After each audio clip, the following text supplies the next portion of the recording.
New tariffs on Canada and China are set to take effect at midnight, while Mexico gets a one-month pause. President Donald Trump says the move addresses a national emergency, but it could hit your wallet. Michael Yoshida has more.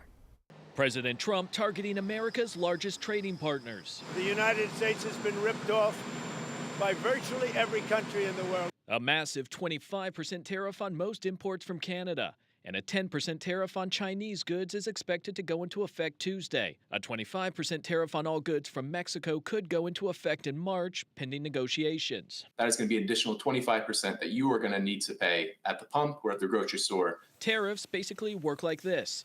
Goods produced outside the U.S. face a tax or tariff when imported. Companies pay that cost, which is then often passed on to the consumer. We may have short-term a little pain, and people understand that. That includes energy and auto industries.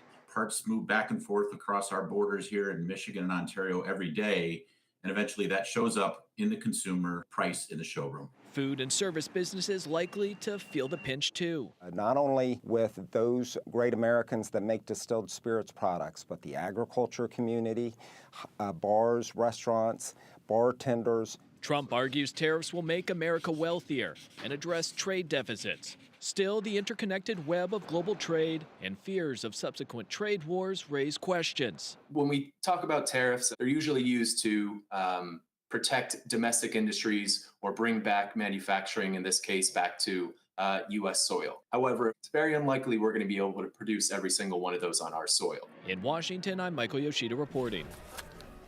The countries targeted by these tariffs announced their own retaliatory measures, which economists fear will only lead to a greater trade war. Whether a deal can be reached between President Trump and the leaders of all of these nations remains to be seen.